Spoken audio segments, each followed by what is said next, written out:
USC Football Content, we're here to light the fire. Spitting facts and stats, you know we never tire. Bringing the heat up, that passion won't retire. Busting through the mic, our voices never expire. We ignite the spirit, never fading out. Light the torch, USC fans rise up high. On this podcast, we aim for the sky. Knowledge and entertainment never lie. Together we stand, let the truth amplify.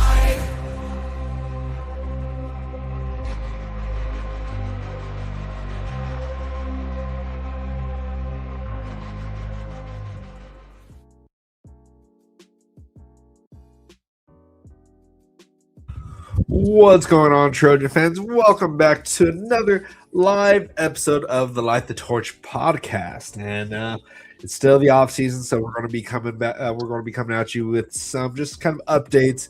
We officially have a new defensive line coach. Wait, has it been made official yet, or is it still the rumor, or still based off what the pundits are saying? Okay, B. Jones just left. Guns hasn't been announced. I wouldn't say USC officially has announced, but I mean, I think it's set in stone pretty much. Okay. So we'll talk about that, and we also have some recruiting updates. We got a new 2027 kid has committed to USC, so we'll talk about that. And first off, we definitely got to start by giving a huge shout out to the 4 USC players that won the Super Bowl with the Seattle Seahawks, and I'm hoping everyone watched that game because it was pretty dominated by USC players. Uchenna Nwosu, Sam Darnold, of course, Leonard Williams, and Brandon Peely. And I guess if you want to claim Bayless Jones, you can, but I know Chicago Bears fans hate him. But yeah, so Sam Darnold became the first USC quarterback to start in the Super Bowl to win. To start in the Super Bowl and to win the Super Bowl. So shout outs to Sam and the Seattle Seahawks for believing in him. And I'm pretty sure both Leonard Williams and Uchenna Nwosu both just came to the Seahawks this year, or was it last year? I can't recall, but yeah, they anchored down that defense. That defense was elite, probably the best defense in the NFL. So what are you guys' thoughts about Sam and the rest of the guys that were able to win a Super Bowl, B. Jones? Yeah, man, we finally got one on the board, man. We finally got a Super Bowl from USC quarterback. So I'm happy about that. Got to give credit to Kenneth Walker. He did his thing, Michigan State running back. But aside from that, Kenneth Walker doing his thing, it was all Trojan. You know what I mean? So, we can't complain about that, man. So great to see our Trojans get a Super Bowl, man. Just, push up further push the parameter further for these other guys trying to catch up to our Super Bowl winners, man. What about you, Guns? Yeah, I enjoyed it a lot. Obviously, partly due to the hatred of the Pats, but yeah, Sam Darnold did his thing. Didn't really turn the ball over. Was efficient. Their defense was flying everywhere. Leonard Williams was doing his thing. So yeah, I enjoyed it. I'm happy for all the Trojans that got their Super Bowl. I'm sure they're enjoying these last few days. But I gotta say, I think the kicker got snubbed for the MVP. Man, broke a record. I mean, I understand Walker did his thing, but I mean, I don't know. I just feel like that. Right, he didn't get a touchdown, right, Kenneth Walker? I mean, he got a lot of yards. He got it reversed. Yeah, so I don't know. Broke a record to me, regardless of position. You should get the MVP maybe, but I understand it's a offensive trophy essentially. Yeah. What about you, Raul? Yeah, I mean, happy for all the USC players. It's the USC Hawks that were at the Super Bowl. So Sam Darnold, the last time he played at Levi Stadium on the championship game, he won it as well. It was a Pac-12 championship game. That is true. Uchenna Nwosu as well was part of that game, if I'm not mistaken. Yep. The Penn State game. Yep, and just the Jets keep on being the Jets with Leonard Williams and Sam Darnold, right? So yeah. It's like for those people calling them bust, or at least Sam Darnold and whatnot, It's like you guys got to evaluate your guys' whole organization and the team surrounding that quarterback. The quarterback can't play for everyone. So, Yeah. You got to having a good quarterback is important, but, having the O-line to protect them is also just as important. So, even more so. So you saw with Caleb doing what he did this year with the O-line being a lot better than last year for the Bears. So, but yeah, happy for all the USC players, and it was great seeing them just making big play after big play. Defensive touchdown from Uchenna. Yeah, was great to see. Leonard Williams had a sack that unfortunately got reversed because of the hold or offside from someone, but we actually got to the quarterback as well. But yeah, no, I'll let you do the bashing to Vikings fans as well. Yeah, and USC just actually with this one actually took over the most players to win a Super Bowl. So we're back on top. So that's good. But yeah, the Vikings fans, they all say that they're happy for Sam, but secretly deep down, I know they're mad. Actually, they're probably more mad at their GM for letting them go. So, but yeah, I know my wife's family there. I rubbed it in their face the moment that it happened, and they were good sports about it. But other than that, like everyone that I know just like is upset that Quasi was the one that let him go. So, but yeah, and real quick, shout outs to Raul's favorite taco spot that got a cameo at Super Bowl. Go ahead and give him a shout out there, Raul. Where'd he go? What did you ask? Sorry, cut off mine. I was just talking about how your favorite taco spot got a shout out during the Super Bowl. So go ahead and talk about the taco spot. Hold up. You're not gonna hijack my spot. Put Raul on stuff. You put Raul on spot. Do me like that, man. I was gonna say I'm not even trying to take the spotlight. B Jones is the one that put me on VS Tacos. Yeah, shout out to my boy Vic Villa, man. He had a little cameo in Bad Bunny's performance during the halftime Super Bowl, man. So if you guys don't know what we're talking about, it's the taco spot that we've been raving about pretty much every episode on this show, man. So listen to our interviews, and we always mention our food recommendations. That's always on the top of the list. So you guys get a chance, man. You're in LA, man. Look up VS Tacos. You can go check them out. Yeah, when I come out there in April, maybe I'll check them out. Raiders should have, or Eating Crow, they should have signed him, not Gino. I mean, I don't know whose decision was that. Was that Pete Carroll's decision to bring him over? I don't know. Yeah, it was. So that's on that. Yeah, the Raiders keep being the Raiders, just making bad decision after bad decision.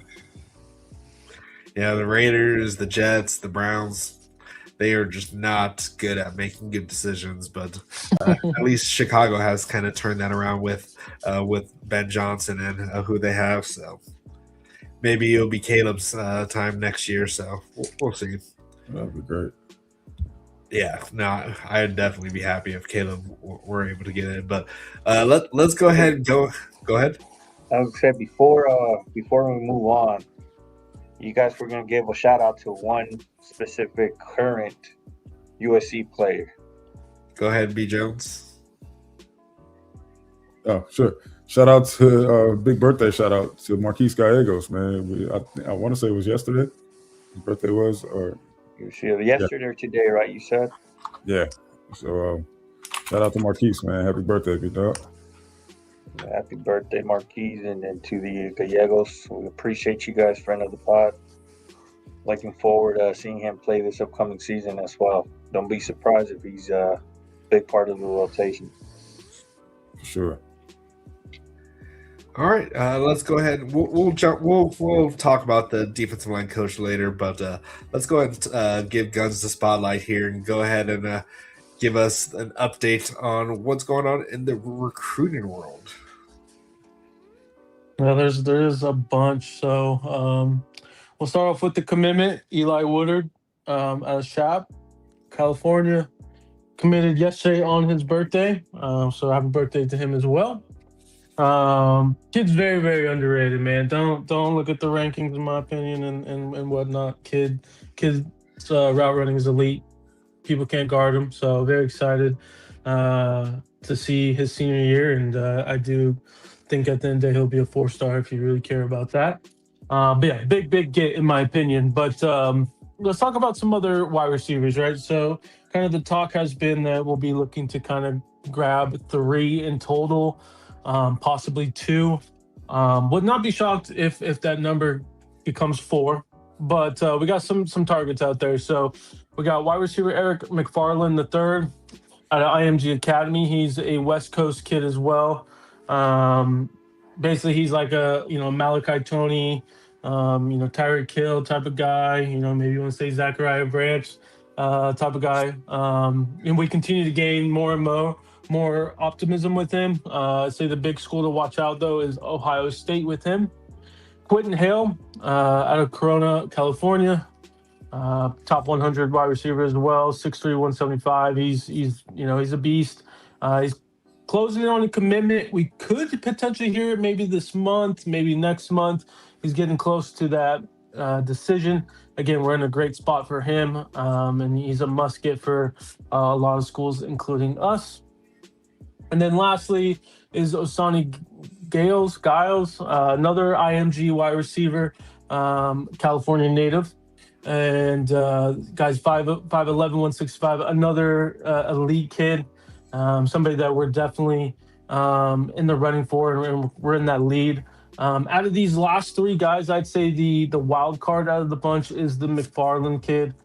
I'm just given with the Ohio State ties and whatnot. So, if I had to put a bet on, I'd say it's Quentin Hill and Giles would be the next 2 wide receivers. You never know, though, with McFarland and the staff in general.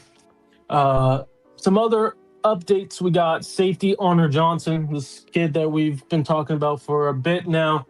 He didn't go to the junior day. To me, it's not a big thing. Again, Bowden was able to see him right before he went to Cal. Again, he released his top 6 just today. We're still in the top spot. He'll be visiting in April for spring practice. And at the end of the day, the staff is telling them, hey, you just tell us where you want to play and we'll make sure you're a Trojan. So he could be a safety, could be a running back, could be both. At the end of the day, we're not pushing him to be one or the other. So I think that's a great strategy, in my opinion, for this kid. I mean, the kid can definitely play both sides. Danny Lane, DB, modern day. Again, he wants to stay home, be a Trojan. There's been rumors in the past that Aaron Washington, our other Trojan commit, him and Washington are supposedly a package deal, right? So if you kind of connect the dots, right, we have Washington. I would assume they want to still play together. So even though they're not going to play their senior year together, I definitely have a close relationship. So I expect him to be in the fold in the near future. Tight end, we haven't talked about tight ends a lot. Jace Cannon at a Sarah High School. He's somebody that definitely you should keep an eye on. We offered back in October. We didn't go all in, or wasn't really intense, but we're starting to get more involved with him, and somebody that's very underrated in my opinion for his recruitment. And then the last 2 guys is an offensive lineman, Lucas Rowe, out of Orange Lutheran. Somebody, again, at the end of the day will be a Trojan from what we're hearing. Just watch out for Texas, but I mean, that would be the only concern. And then lastly is Josiah Poyer, linebacker out of St. John Bosco, somebody who's just been rapidly getting offers left and right lately. So at the end of the day, Trojans believe he'll be choosing the fight on. But this is somebody that we'll definitely keep an eye on as we continue throughout this year. All right. So I have a question. Has there been any kind of talks about a quarterback in this 2027 class? Yeah, I can't think of the name. There was a local kid that Luke Hurd went out to kind of see and whatnot. They're evaluating essentially still all of the options. And And I don't believe we've officially offered that kid that I'm thinking of, which I can't think of his name, so apologies for that. But yeah, there's not a set in stone option right now. We're just still evaluating that position, and we'll go from there. You said a local kid? Yes, he is a Cali kid. Yep. So I just can't think of the name. It's spacing me. So is it Dane Weber? No, it's not Dane Weber. No. Okay. I'm just going down the list of all these QBs for California. Some game right now. Basically. Maybe something will jog his memory. Is it Brew? Thaddeus Brew? Say again? Thaddeus Brew? Is he 27 or is he 20? No, he might be 28. No, he's 27. He's 27. Thaddeus Brew is? Huh. I've not even seen him on the list here, or at least maybe he's far down and he's not getting too much. I see Thaddeus Thatcher, but it's not the same guy. But yeah. Anyone have any questions for Guns in regards to recruiting? B. Jones, Raul, nothing. I think we're good, man. Thanks, guys. All right, let's move on to the main topic of the evening here. So there's been talks, and Pete Thamel put out there that USC is going to promote Skylar Jones, the assistant defensive line coach who Coach Henne brought over to coach alongside him because he was the defensive line coach, or he was assistant with him at the Rams. And they are promoting him to defensive line coach. So the whole talks of Coach, is it Cornell? Coach Fitch has gone out the window. It kind of Zarnell. There you go, Zarnell Fitch. That went out really quick, actually, on like Monday or so. That USC is not interested in him. If you haven't seen USCJ's video, definitely check that out. He brought that up. And then he kind of, I don't know if he made people get kind of optimistic about Coach Ed O because he ended up following him, but turned out that's not going to be the situation either. So it did turn out to be Coach Skylar Jones. So I mean, it's continuity within the defensive line, and at this point, it sounds like Gary Patterson trusts him to coach that defensive line. So, what are you guys' thoughts on this? We'll start with Guns. We'll start with Guns for this one. Okay, start with me first. Honestly, I'm not shocked. Didn't think it would happen. I thought we would find somebody outside. I thought the Fitch thing was going to happen, but sounds like there's been rumors with off the field and just him wouldn't ultimately, I guess, pass the background check. Supposedly, again, just rumors. So apologies if that's incorrect. But I mean, again, like just going back to this whole piece with the defensive side, right? Like we wanted to keep everyone, we wanted the continuity, wanted to keep everyone on staff. So like, again, from that standpoint, it does make sense why they promoted Skylar Jones. He's an up and rising guy. We wanted probably more experience. He has some experience in the FCS level at Norfolk State and Southern University. I know, not a lot of us love Oregon, but Dan Lanning is a good defensive guy. He was at Oregon there. Worked with Henne at the Rams. What? So he's got, I know. So some experience, just the NFL level and all different areas. So I'm eager to see what he can do. A lot of the players currently like him. I think he can relate to a lot of the future recruits that we're going to be getting at. It's not the sexy hire. It's not the home run hire. Trojans first, I think, kind of hits it perfectly, right? People thought Zach Henson, mostly thought it was a lousy hire, and kind of proven wrong. Maybe this is a similar situation with that. We'll see, obviously, when the games happen and the ball's hyped and whatnot. So, it's kind of my overall thoughts. What about you, B. Jones? I'll be honest. It was a little Well, I was definitely shocked and a little disappointed. Just because you guys all know who I wanted. I already made that quite clear. And I thought it would be a golden opportunity to do so, to get a steal, if you ask me. But I'm not mad at the hire. We just don't know. You know what I'm saying? We just don't know much about them.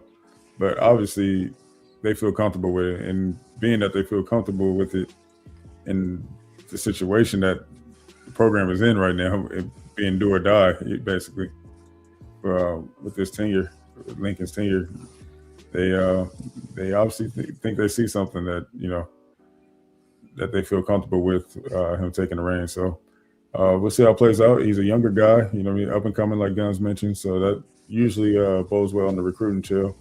He's relatable. So, the little videos that I've seen of Coach Henny coaching of guys, you see Coach Jones in the background too, doing the same, and really getting after it. So as long as he can develop guys, and I think he'll do well on the recruiting trail for sure. Once he gets out, fully gets out there and builds relationships. I think we'll see. We'll see how it goes. But I'm feeling pretty good about it.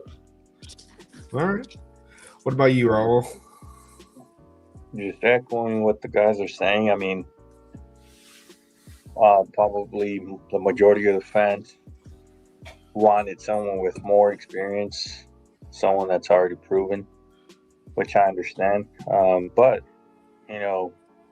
doesn't mean that Coach Skylar Jones doesn't have the experience. He just hasn't got the opportunity to prove it.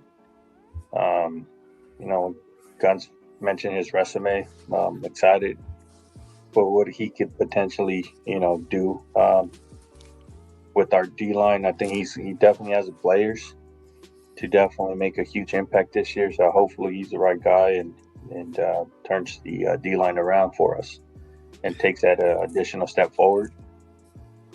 The positive side of hiring someone like him is that he's going to be here for at least a few years. If we would have gone with Fitch, he has a great year this year. He's probably gone next year. So sometimes these so-called lazy hire or not the sexy hire is the way to go, especially to keep that keep that coach for a few years at the very least with these players. So if Coach Jones has a great year, I could see him staying at least another 1 or 2 more years within the program. Yeah. See, for me, like B. Jones was saying, it's I don't know.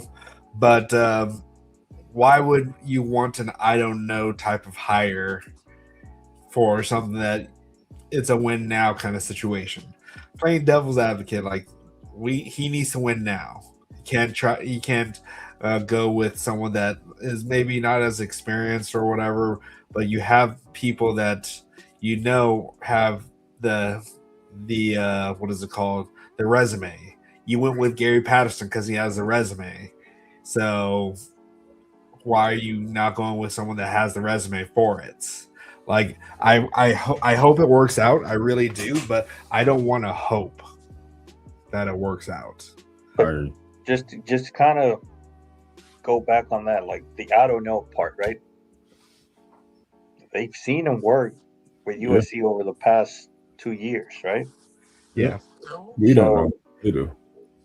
Yeah. The thing about it is he worked with the defensive line, and how has the defensive line been? Fair point. Would you put that solely on the coaches in terms of the defensive line, or would you maybe put some of the blame on the scheme? Well, the scheme's going to be the that we same, have. so regardless, it's not going to change. If it's the scheme, then our scheme's going to we're going to have a horrible defensive line again. Well, we definitely no. I'm just saying, but like if B Jones is, or if Guns is blaming it on the scheme, then I would say it was a personnel thing at times. If you ask me, we had guys playing in the wrong position. Some guys not playing at all that should have been playing. Sure. You see in the bowl game, it looked a lot better, just off personnel alone. You know what I'm saying? Even when we ran 3-man, 3-down linemen, we still had better results than we had. You know what I mean? So. Yeah, but like at points it looked good. Yeah, that's points. exactly at It points. wasn't like the whole game, like because we all still saw what happened at the end of the game. We ain't got to bring. Why you got to do that? You brought it up. I You didn't say brought up all the bowl that. game. You brought up the bowl game. I was trying to avoid that part. How are you going to bring up a bowl game that we lost and not talk Look, about man, you got the point. Look, hey, but we didn't lose that bowl game because of D-line, though. We're talking about the D-line here, right? I'm not, but they still. I'm pretty sure Texas or TCU still ran a lot on us. I get that, but we didn't have a full team, so like it goes back to personnel. Like that first year, we didn't have the depth that we had last year. They were without their starting quarterback. But I'm saying overall in the year, I'm not just pointing out this damn game. You said performance on the D line, right? Well, I'm just going. The only reason why we're talking about the bowl game is because of B. Jones. I wasn't even going to bring up the bowl game. Man. All right, so they didn't look better defensively. Yeah, they look better. They definitely look better. That was my whole point. Austin, Blackiechainz. That was my whole point. I mean, like, for the people that are saying that our defense looked terrible that bowl game, they have to watch the game the entirety of that game. Did we look terrible on certain parts of the game? Sure. Right. But overall, we were flying out there for like the first few quarters, like the second, third quarter. Like TCU didn't score in that bowl game till the last 2 or 3 drives of the game. Aside from that, the defense was doing their thing. Unfortunately, we didn't finish the game. That's what it came down to. Right. It's just like the same people saying that Christian Pierce sucks all of a sudden because of that one play. It's the same thing.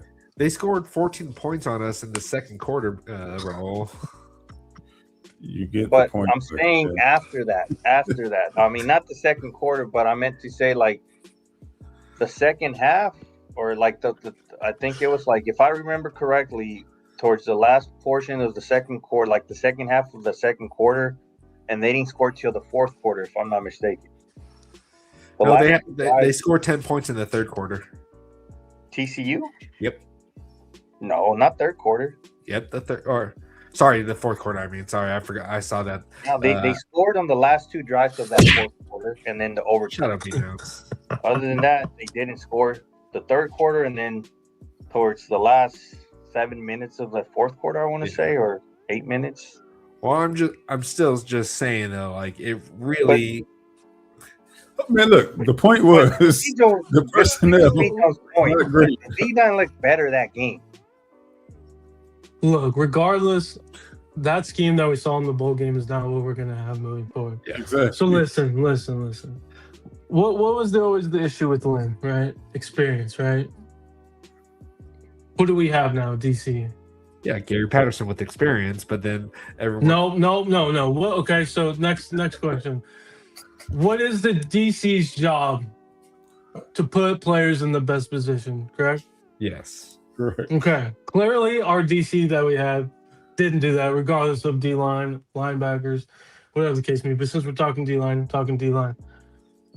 I am very confident to say that Gary Patterson, given his experience, he's going to put those players in a better position than what we had in the past. Yeah. And secondly, he had to have signed this off, right? He was good with having Skylar Jones as the defensive tackle coach at the end of the day. So he's confident on himself to make sure that he's going to put these guys in the best position regardless who the coach is. Yeah.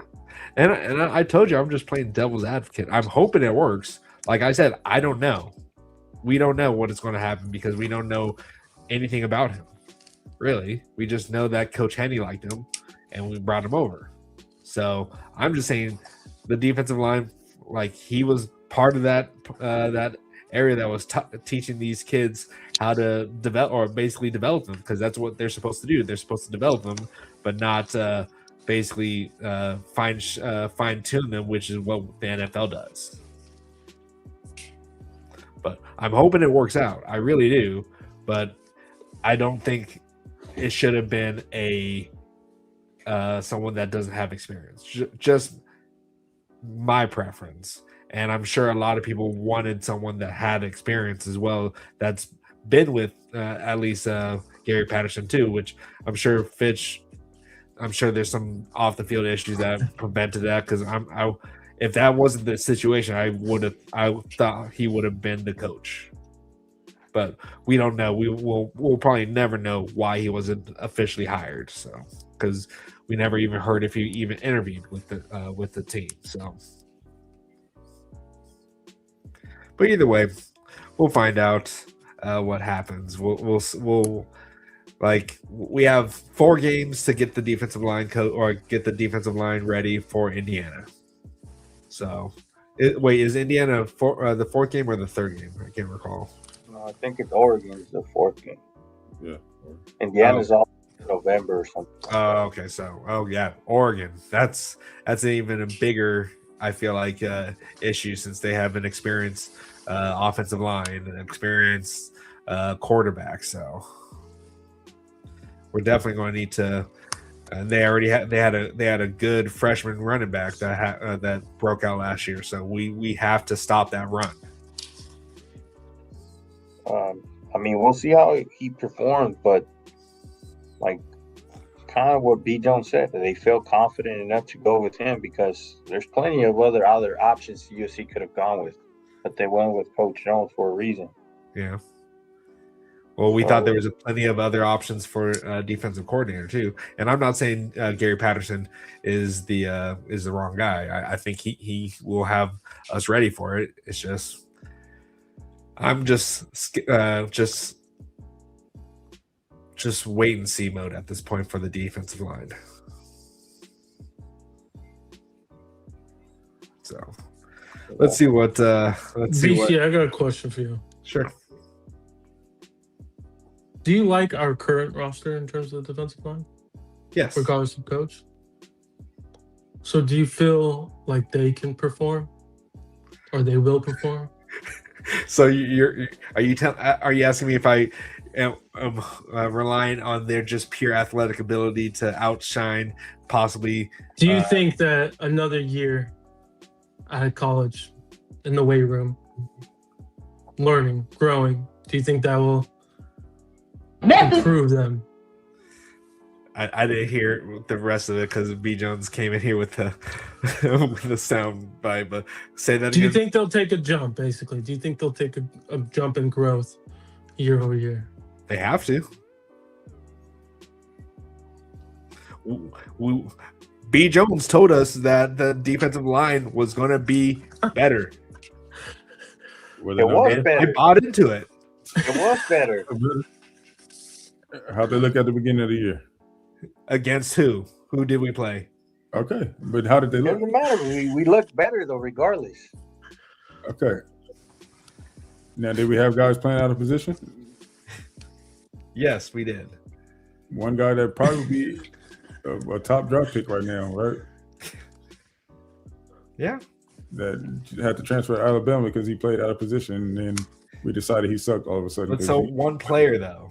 One player was hold on, out of we're not position. talking about the players. We're There's talking no about the one damn B. Jones is. B. Jones is. We're He's talking about the D. player. No, we're saying the D line was better last year, and it wasn't better last year. It was. Statistically, it wasn't. The defensive it's not our fault. Our defensive coordinator couldn't do his job. It's not our fault.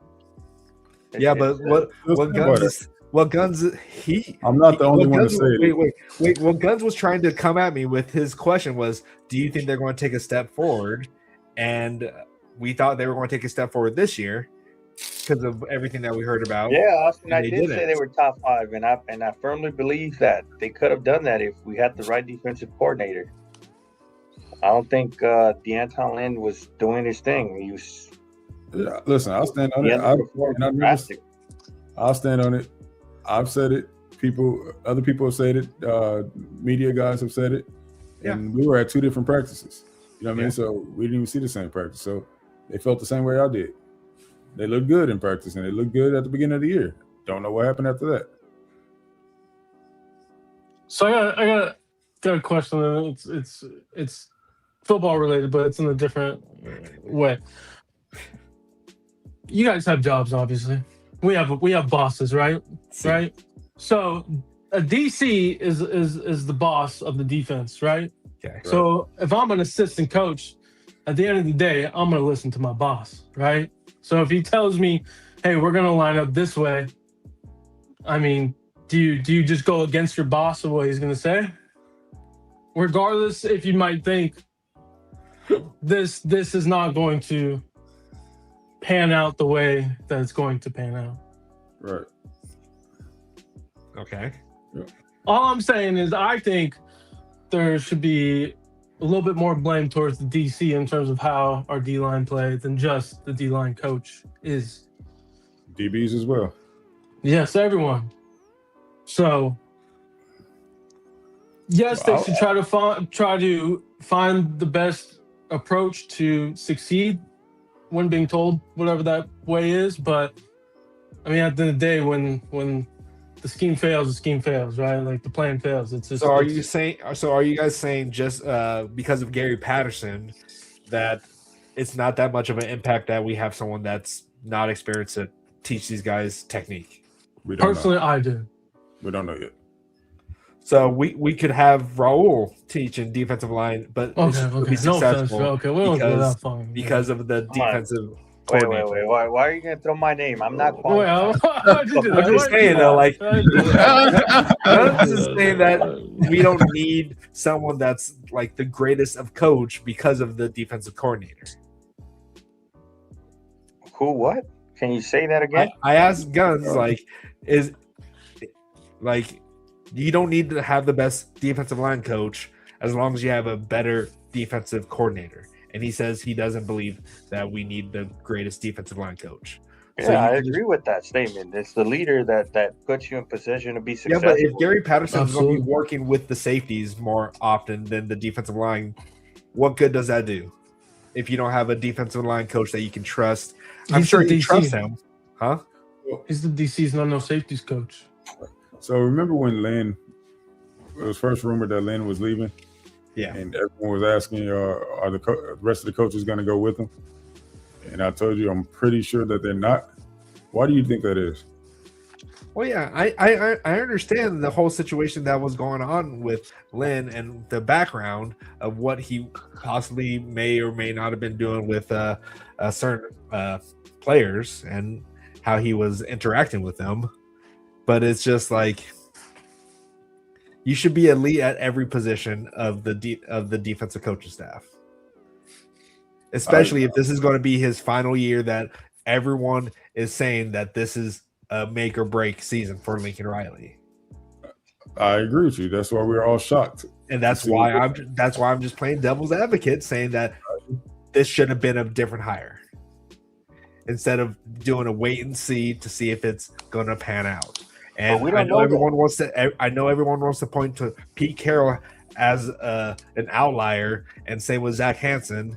But Zach Hansen already was coaching the defense or the offensive line players throughout after the Michigan game, from what everyone has been saying. What you think Coach Jones been doing the past couple of years? Huh? What you think Jones been doing the past couple of years? Coaching Helping, D-line. not coaching. Helping. He's been coaching too. I mean, Yeah, and okay. There's So video then, proof. so then, why was the defensive line? look, So I'm gonna it's just because of say the this, right? coordinator. This definitely. I'm not comparing anything, but like, if USC would have hired Coach Signetti when we hired Lincoln Riley, the fans would have been having a meltdown. Who the hell is this guy? It's as if like. All I'm 100%. saying is like we don't know what's gonna happen for people calling it a See, failure. this is Lincoln's last year to get it right. I get it, and hopefully he's doing the right decisions. We don't Not know. hopefully, if we it's right should or wrong. know. We should know. We don't know that. Even a guy that's has the. But at biggest- least has if the he best got the resume. experienced guy, that means he's trying. No, but And if we get it kind of there's different factors to it, right?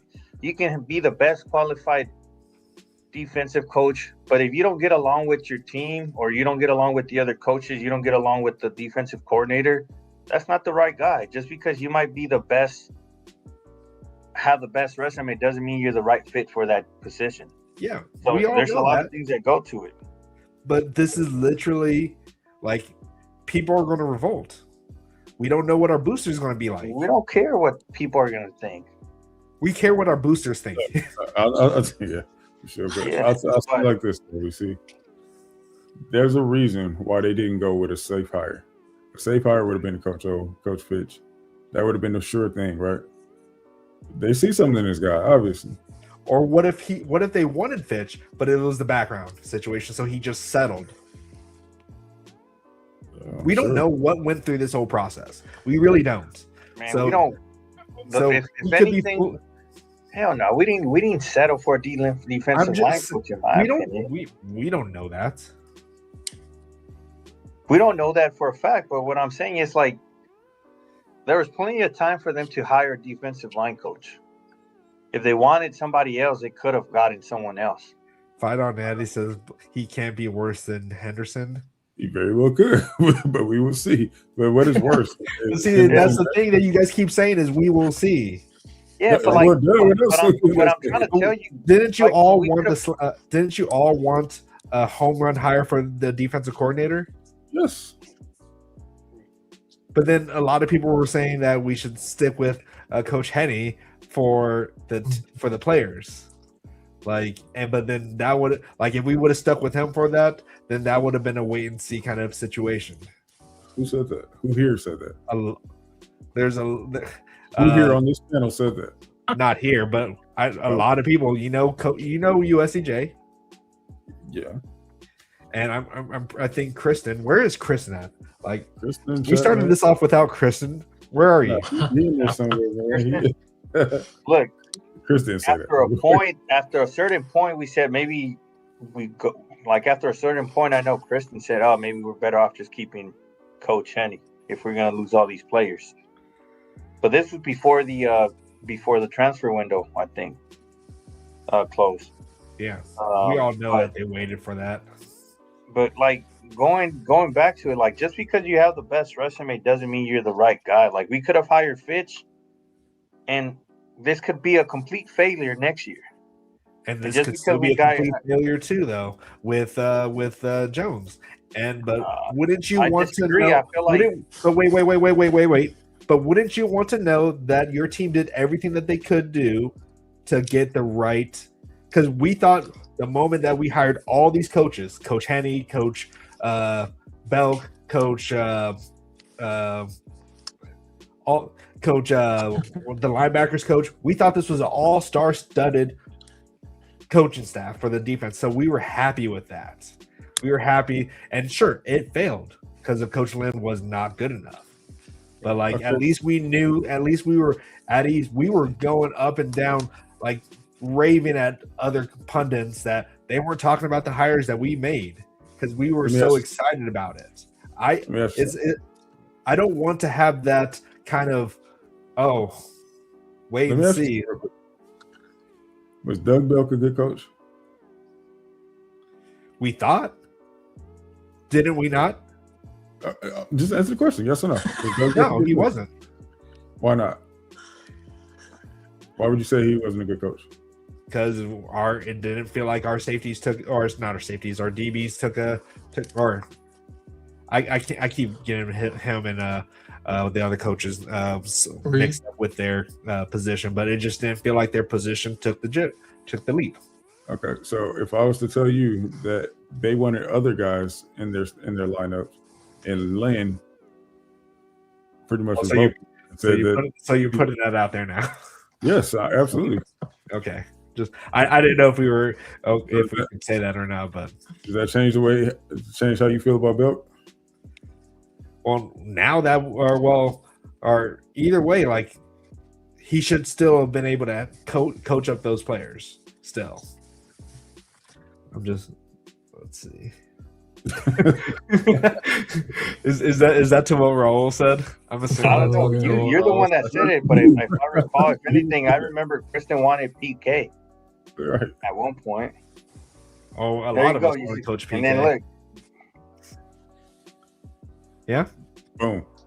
So then, but weren't you the one that said he wasn't good though, B Jones? No, I did not say that. To be DC, bro. I mean, I did. I Oh, said- yeah. Right. for It wasn't maybe qualified DC, to be the DC. That's Yeah. all I said. Mhm. Look at you trying to throw words in my mouth, man. Check that out. Okay. This guy. and then, Look, it I'm just goes saying back- though, like, but but it goes back. but to wouldn't you have my been whole excited if would you have been to the moon if it was Coach O, B Of Jones? course. Absolutely. I said that. It would have And so, been but then the moment that you saw, deal of a hire. I'm not saying that Skylar's not going to be good. I did not say that once. I'm just saying I wanted Coach O or someone that has been proven. I understand. And the fact that we're going with someone internal is still good because that means that they're getting better or whatever, that whoever was ahead of them left them in a better spot than they were when they came to USC. But are we better off right now based off our defensive line performance last year? I would say so. That the D line's going to be more experienced. We're going to have a defensive coordinator with a lot more experience. So that's going to make a big difference. But defensive line, though, the coach. Look, Coach Newer's still there. Look, regardless of FBS, you got a coach, right? Yeah. The main difference between FCS and FBS is really the players and talent. That's it. At the end of the day, it's gap assignment, understanding your role, and getting off the ball, right? He's has success at the FCS level. Now he learned FBS, learned a little bit in the NFL. Like,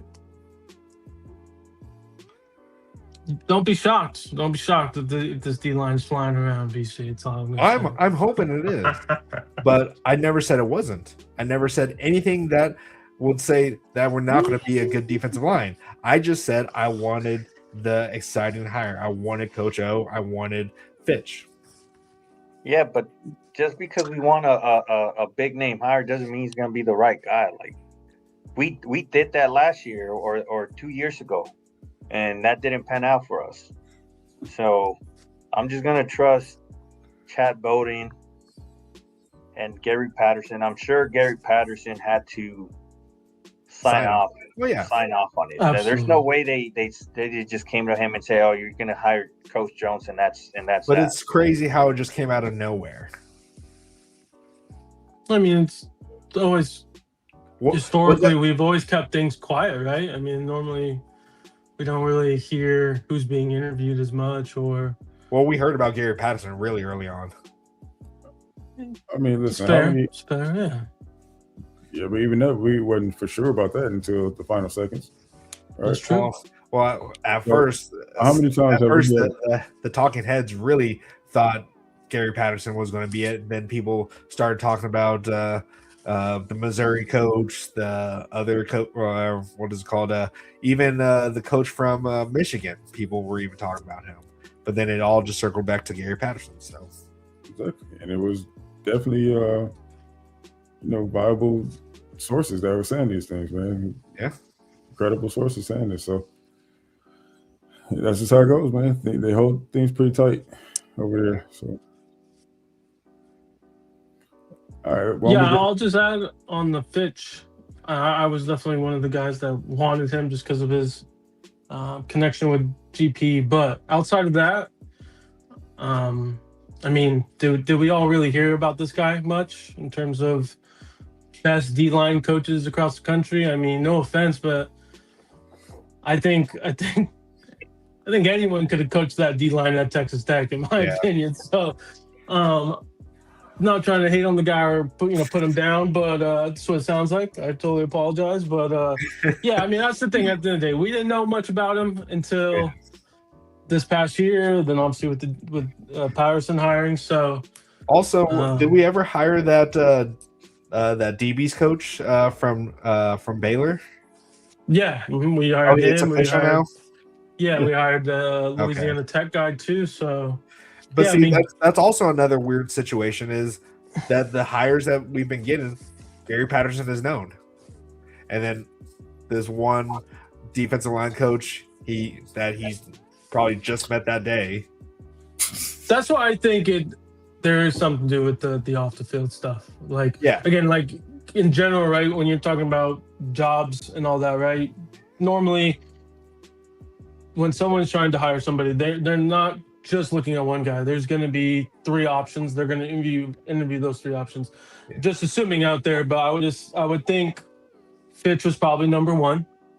They got close. They basically, I would assume that maybe a background check didn't go happen, and then Skylar Jones was a backup option, right? So I know the word maybe backup doesn't sound good, Yeah. but I'm saying that in general, we're talking jobs across the country outside of football. I mean, that's how it's done, right? I mean, Yeah. Lynn was probably not even our first option either. So Well, actually, And I did say that Fitch was not going to be the guy. thanks, Raul. Saying like you guys should have listened. I mentioned that he was not going to be the guy. Then why didn't you tell us that it was going to be Skylar Jones? Since you know all of it. I don't have an inside info, but I just knew that it was not going to be Fitch because everybody thought it was going to be him. I already knew it's not going to be him. It's like there's no way that's going to be him. The same thing happened with PK. It was going to be PK. It's right there. It didn't happen. Same thing with Fitch. It was right there. It's like, no, it's not going to be him. There's no way. Yeah. Let's see. All right, let's see what the chat has been saying here. And I guess I could put the link in there for these heathens to get in here. yeah, we need our top caller to call in. Oh, yeah. There you Where's go. Yeah, Mitchell. Mitchell, go. brother. My Let's see boy what Mitchell Mitchell. thinks. We don't He's know if waiting, it's going to man. be a bad hire, by the way. Instead, I never said he was going to be a bad hire. Why do you keep saying I said he was going to be a bad hire? I literally just said I don't want to. I don't know. We said the same thing. So why'd you argue?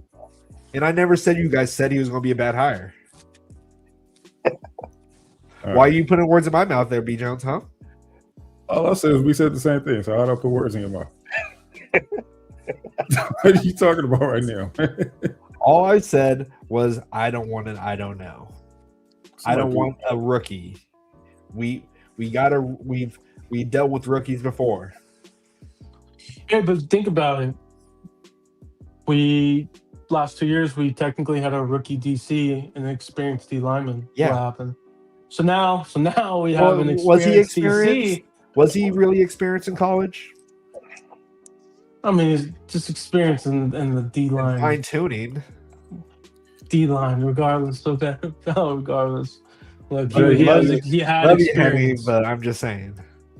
Now Jay, we have an experienced respect- DC and a new guy. I mean, what could Is go that wrong? what you want, though? Well, Wouldn't you want experience on top of experience?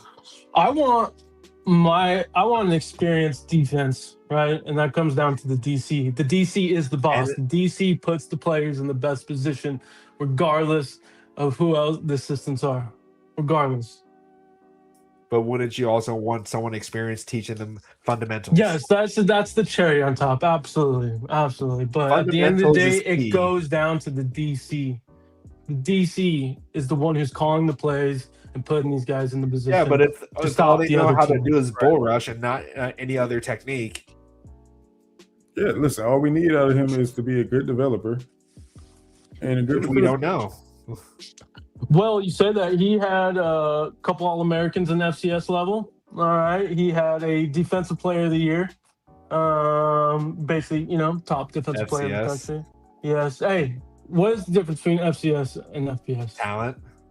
Thank you. All right. So at the end of the day, this guy coached this kid to be an All-American twice and a Defensive Player of So the Year. if that All-American defensive lineman came up to USC or to Alabama, you think they would be just as good?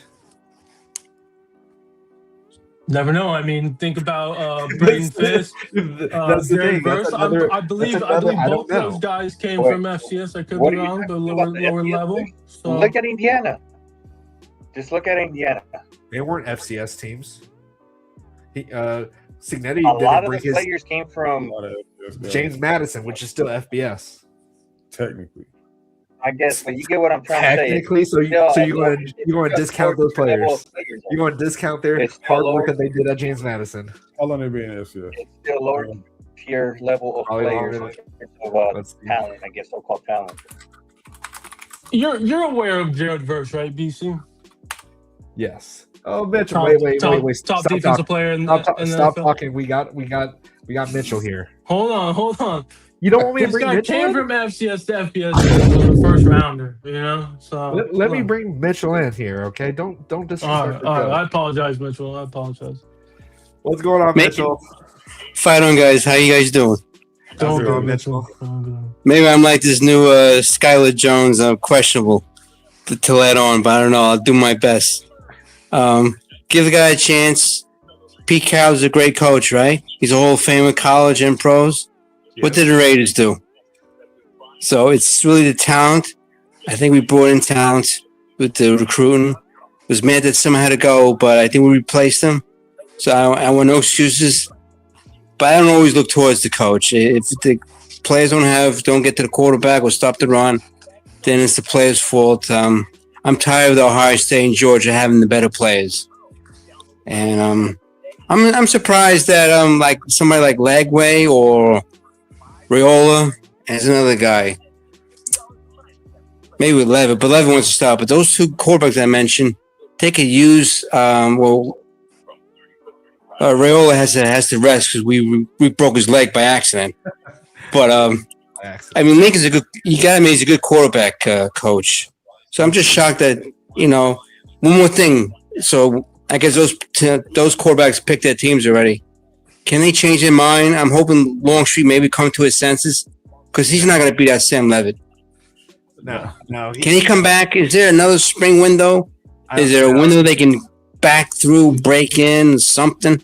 Nah. Well, in all honesty, though, like college football is just a wild, wild west. Anyone can do whatever they want without the NCAA going to really make them do anything because they have no spine at this point.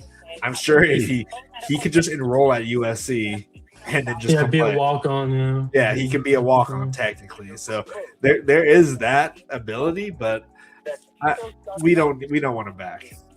Oh no! I mean, I'm happy with Jones. Oh, okay, Jones, I believe, has a good ability too. He might be even better. And Sam Hoare came back, but he's like a 10th year. How you like that guy? His first 4 or 5 years were in USC. Solomon Tulia. He's got a great last name. I'm sorry, I'm not prepared. Solomon, I remember him playing. Well, not playing that much actually. He got his 9th year, which is crazy. Yeah. And also, what I like, a couple of basketball players, they want to come back to college. They're not doing too well in the NBA. I can name one player. I think you know where I'm going. He's playing with the Lakers. I think if he's with USC after that first year, I think USC would have done better in the tournament. I wish Brian would come back for a couple of years and then go back to the pros. There's always a chance, right? There's a chance. I don't know if B. Jones likes that idea. Okay. All right. But some players like Timmy, leg is he's a scrub backup. He should go back to Gonzaga, and Matu's playing overseas. But D'Anthony Melton has turned to be a pretty good player. I wish he was on my team. Anyway, thanks for thanks for taking my call. Fight on and be safe. Appreciate it, Mitchell. Thank you, Mitchell. Fight on, man. Thanks, Mr. Jones. Oh, Mitchell, the best caller out here. And sorry, Christen. Sorry, Leon. Sorry, whoever calls him, but you're not going to beat Mitchell. Jay, hit that link, Jay, man. Come set Blackiechainz straight, man. He over here tripping, man. I'm not tripping. Is it not a valid concern? Hey, and then tell me my concerns are not valid then. Hey, but before you answer that, Jay did confirm that James Madison was FCS in 2021 with Signetti. Yes, Signetti was there, which was the same players that came over to Indiana. Yeah. Exactly. So they His went from Thursday, FCS to 5 years FBS, ago. did good, then went to Indiana and still did Wait, so good. were every single one of them from the 2021 class? I mean, they were like fifth-year seniors. They better be. Right. I mean, They were definitely Oh, yeah, because that's why they 99 were class. complaining that they were so old. Okay, I forgot. Yeah, that was everyone saying, "Oh, these grown ass men going against these college kids or whatever." Like, what the fuck? Sorry for cursing, but I'm just saying, are my concerns not valid? I understand them. We've all agreed on So, that. so they're valid though, right? Yes Sure. or no? Yes. Your concerns they're are valid. valid. Yeah, that's all I'm But- saying. That's all I'm saying. Is just I have a concern about it. There's nothing wrong to have a concern. Fair. Yeah, definitely fair. Definitely fair. But with an experienced DC, we're gonna be a lot better. All right, let's see what Christen has to say. Oh, and Oh, yeah, you USC were Jay. now. Oh, you Let's get both of them in here. Okay. Oh Jay, yes. okay. Jay, you can attack me if you want. That's fine. I don't know about. Wait, Christen, where have you been? Like you were supposed to be here at the very beginning. Man, I've been in and out tending to sick kids, man. My baby's sick. So Okay. I've been in and out. So I wasn't even for sure what y'all was saying. I said it. I was just concerned about you because I was like, where's Christen at? So Why don't you tell the man what he said, Blackiechainz? what? What are you talking about? What About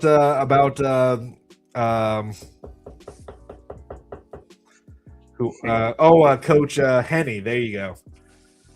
I swore I saw on your show that we should keep Coach Henny as the DC just to keep the players there. I've never said that. Okay. I've always said you can't get a player to. You gotta hire the best option out there. But then didn't Raul back that up too? Hey, I kind of remember. Did you not say that? Yes or no? I don't know Raul? if he said it or not. Maybe I missed But it came out your mouth though. B. Jones, are you telling me that And I Raul did not say that? Hold on. Did Raul say that? B. Hold on. Jones. Let me say it then. And I said I he know, might have bro. said that after the portal went. The portal went. There was all these rumors about players leaving. I said maybe at that point he did. He said maybe we better off keeping Henny at this point. No, I didn't say that. What I said is that once we start losing coaches, I said if that was the case and we was going to lose coaches anyway, then we should have went on and hired a DC earlier and let them bring their staff in if that was going to be the end result of it still the same way. But yeah, if you guys are not following 4th and 9 to Victory, definitely go ahead and follow their channel. Christen and Bryson, they do a great show. It's entertaining. I love it. It's nice being on from the chat side myself. But where is Bryson too? I'm surprised he hasn't jumped in yet. Let me see what they talking about. Why they say me and USCJ was coming on here to attack you? Well, I missed it. B. Jones said for USCJ to put me in my place. No, man, you just got to get your 40 time up. You got to get your bench press up, man. That's it. That's it. Hey, until you do that, man, hey, I need a video. I'm ready to send my video in. Send your video in. Show your work. Have you not seen my video? Have you not seen the video? That was last time. I don't know what you're doing this year. You know what I mean? I need to see updated information, man. I've been on the bulk actually, so I don't run yet. But see, why aren't you attacking Raul for his field goal kick? Hey, Huh? I'm the one Well. Hey, the thing is, Blackiechainz, you were basically saying Doug Belt wasn't a good coach. I'm like, come on, man. Look, Doug Belt, he moved Jalen Smith from nickelback to safety to cornerback and really got his draft stock up. Yeah. And then think about what he did with Kamari Ramsey last year. He had an All-American year. And then come back, you got Bishop Fitzgerald. Remember, Doug Belt coached the safeties this year, so I thought he did a good job. I thought he did a good job. So with USCJ saying that the positions coach helped dramatically, then we should be expecting the same thing from the defensive line coach. Well, I think it goes back. It was a little bit different. I think from a lineup standpoint, you got guys like if we saw it in the TCU game, we saw Floyd Boucard, we saw Josh Jarrett, we saw Henderson line up a heavier load opposed to somebody like Devin Tompkins on the inside. Henderson would have had him on the outside. Henderson he doesn't have no control over that, and that's been my whole gripe. He doesn't have no control over the way those guys are lined up. If Lynn wants to line them up as a more athletic front. So then, why did Belk get the ability to make the changes then too? No, none of them did. None of them really did. But I'm saying, USCJ just told me that. You're missing what I'm saying. What I'm saying is the guys that were in, he had one-on-one with Belk had one-on-one with like guys like Bishop Fitzgerald, Jalen Smith. They were already in there. But if they weren't in there, he wouldn't have the ability to coach those guys up. Okay. Henderson had the ability to coach those guys up because they weren't in the way they needed to be in. Devin Tompkins should have been on the outside. We know last year during the LSU game, he should have been on the outside. He balled out last year during the LSU game, right? When he played defensive end. We all remember that. He didn't just forget how to play, but he wasn't lined up right. And real quick, let me get Marcus in here. He's been in the lobby for a little bit. I gotta go, man. I gotta go. You guys stay blessed, man. Appreciate All right, it, Jay. Appreciate you. What's going on, Marcus? Hey, what's going on, fellas? What's up, man? So what this sounds like to me is it goes back to scheme. Yep. Because even in the bowl game, it was a lot less zone and a lot more man-to-man, correct? Yep. For the most part, yeah. And how did our defensive backs do when they were in man-to-man? DeCarlos did his thing. Scheme. It goes back to scheme. So, I mean, honestly, when Coach Henderson left or got the job in the NFL, my mind turned, and this is honest truth, I was turning towards the guy who came with him 2 years ago. I didn't know his name, but that's what my mind turned towards. And I was like, well, is the guy that came with him 2 years ago, is he going to leave as well? But it sounded like he didn't leave. So he has to have some type of experience being with the Rams, being in FCS, and then being there for 2 years. So this is not like somebody that they saw at the liquor store or, coming from, somewhere, who was just, running his gums or something like that. You know what I mean? So, I mean, he's been around, and I'm pretty sure, like you said, he's had a hand in coaching the D line. Now, I hear what you're saying, Blackiechainz, about, okay, so if he coached him, if he helped coach and the D line played bad, doesn't that fall back on him too as well? Yeah, but everyone else is claiming that, everyone, we all, for the most part, know that just Lynn did not allow certain players to be in and at certain positions. So that does, right. that is a situation, but. Right. So, but then from what I also heard, I'm not sure where I heard it at on one of the podcasts, when Lynn was having the second and third string or the third string learning a whole different thing. Yeah. Yeah. So it's like, it was his, so we can all go back to Lynn because he didn't have them in the right position. He was having them ill prepared, and the coaches that he had on defense had to roll with the punches. Right. So, for me, it's always, is the sexy hire always the right hire? Because a lot of us were excited about Rob Ryan. Yeah, definitely. So, you know what I mean? So Turned out very well. that's the way I look at it. I look at it. He's hungry. He got something to prove. Yep. And he has a relationship with the recruits and with the kids. as a whole. Okay, I'm just now getting so now I see I'm getting caught up. Now I understand what it's about. And believe it or not, yeah, it's gonna seem like I'm with BC because all I'm saying is I'm not saying this guy is a bad hire and all that, but I'm saying with all the offseason moves that we have made and what they've been doing, it strike me as an odd hire. As like it came out of left field that I just knew they were going after the guy from Texas Tech or Coach O. Like just from, and I'm saying this from the moves that USC has made in the offseason and the decision they made to move on from Henny and bring GP in and get some, the experience and things in there. I thought they were going to go after a more experienced, proven defensive line coach. Now I do understand where USC is coming from. The guy's been an analyst for 2 years. He's been on recruiting trips. USCJ broke it down real well in his video earlier. He even showed some pictures. So he do got that he know those players and all that. But it still took me as a strange hire. I'm not gonna speak for you guys. I know me personally. I didn't know this guy till yesterday, till he was hired as defensive line coach, to be honest. And no, I'm just being honest. Yeah, I admitted to that. Right.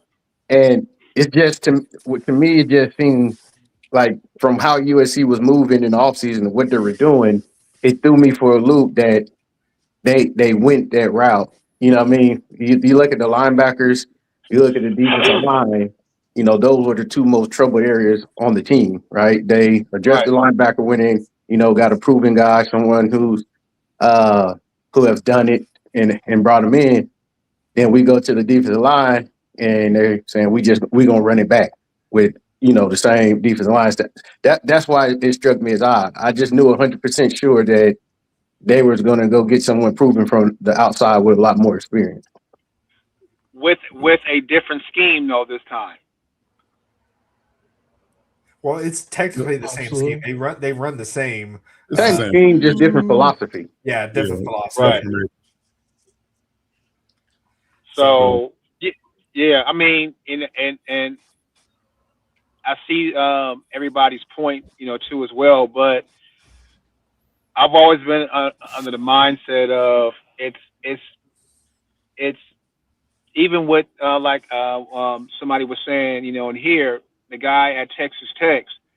Now, here's my opinion. I'm not saying that this guy is bad because I really don't know, but nobody even talked about him until now.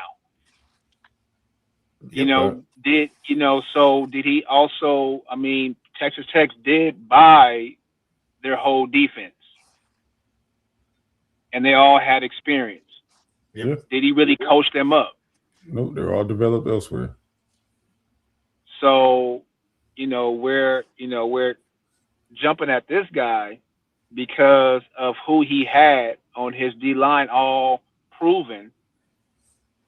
But I understand we have some reserves because I think a lot of us are just tired of the team underperforming. And I think that's exactly what it is. Yeah. But I think we look at the big names from Texas Tech defensive line, right? But not everybody that they got in that portal that produced this year was a high portal guy, big name guy. So there were some guys on there that were, I don't want to say lesser tier, but they wasn't high portal guys, and they were able to.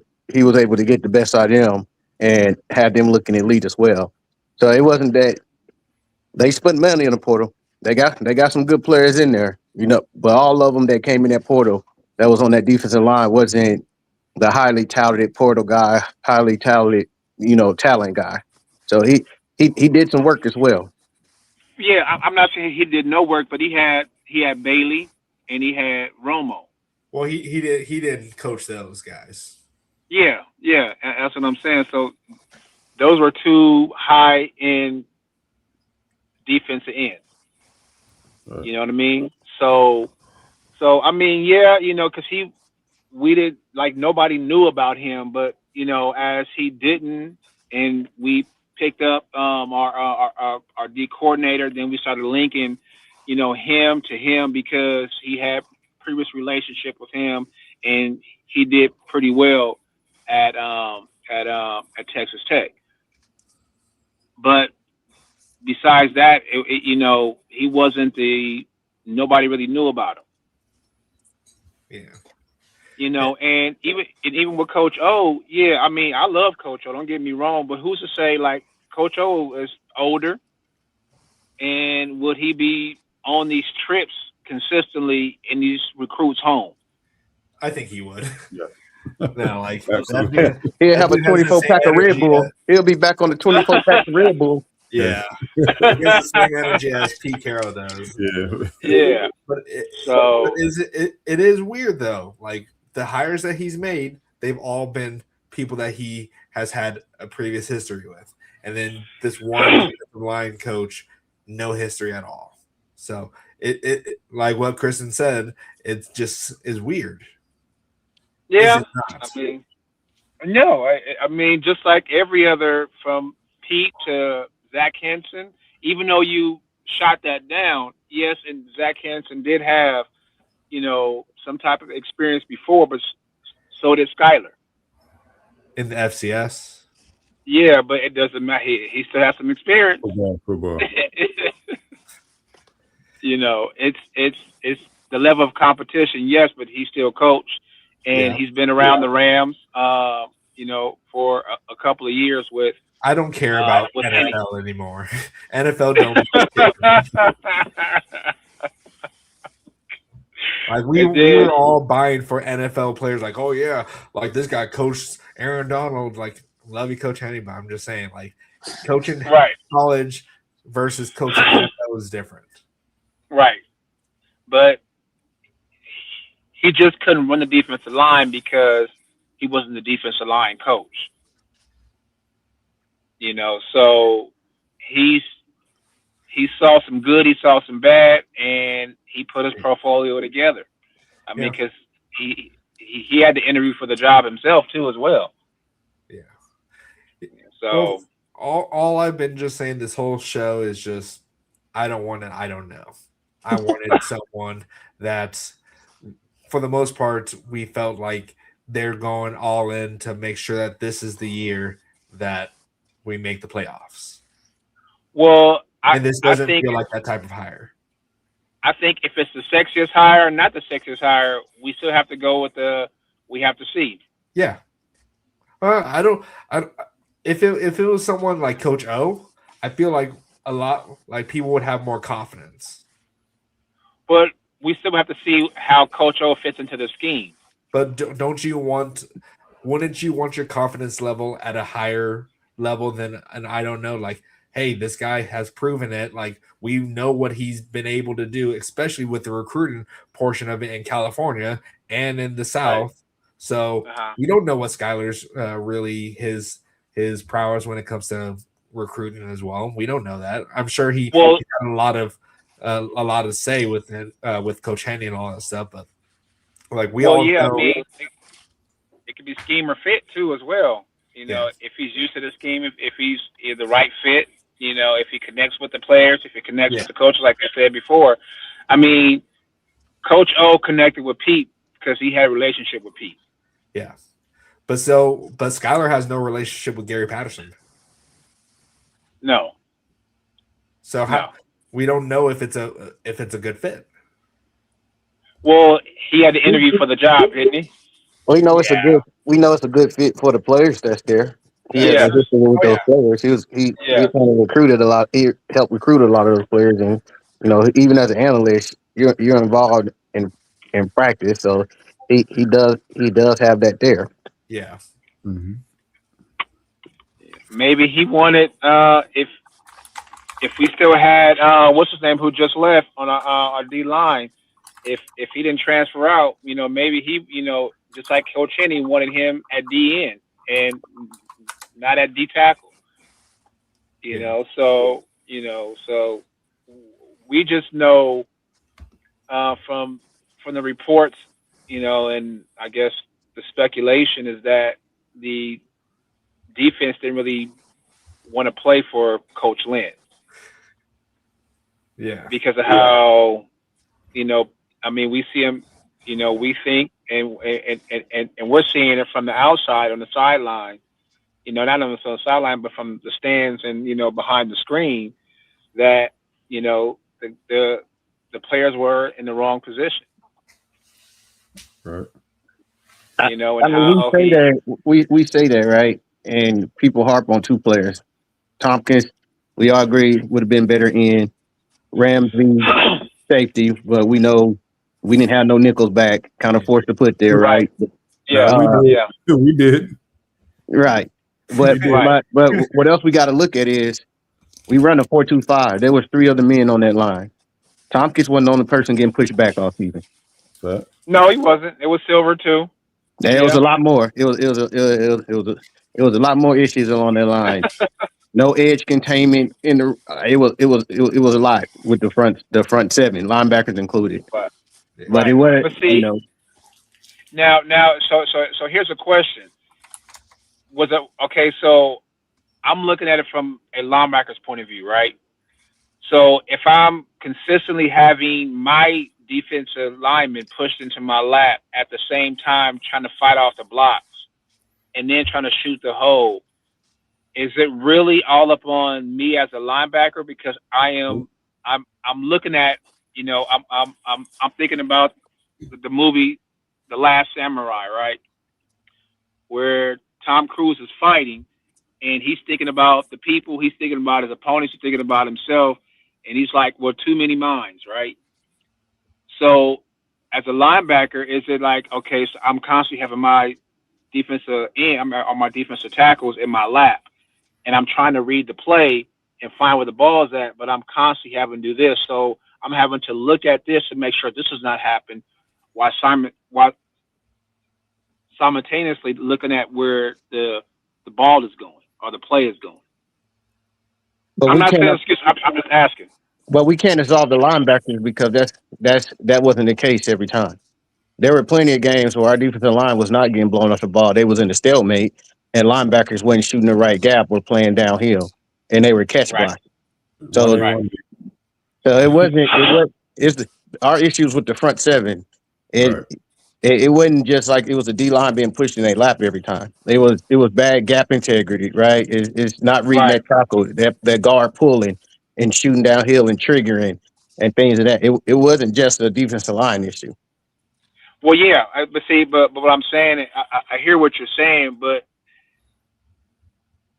if it happens so much, not every time, but if it happens so much, are you going to think about, okay, is this going to take place? Then you're a second slow to react. You would have a point if Missouri State and Georgia Southern, where our defensive line wasn't getting blown off the ball, and they still were gashing us because linebackers was not having gap integrity and all that. So we started the season with the linebacker issues first. Okay. The defensive line issues didn't manifest itself until Illinois. Right. So that was 3 or 4 games in, but we seen the linebackers issues from game 1. Yep. And I get it because Stevens was brand new at linebacker. This is the first time he had to do Mike linebacker at the same time as this. We saw a drop off from Eric Gentry too as well. We had, higher hopes, for his play this year, as well. So the reason we seen a drop off with Gentry is because he had to play the will position, which is not his normal position, right? We seen him thrive the year before because we had Emack and Mason Cobb, who were those downhill linebackers. Eric Gentry was the chess piece. Eric Gentry, we moved him around to the edge. He would come off the edge in the run game and reach havoc. We were able to move him around. This year was like the first year he had to play that stand up, position, and he didn't have that free reign to be able to be used as that chess piece. Okay, so was he out of position then? He's a linebacker, but who else was going to play that spot? He was the best available. He was the best at for the spot he played. He was the best player that we had. You have to you have to play the players that you think gonna give you the best opportunity to go out there and win. Right.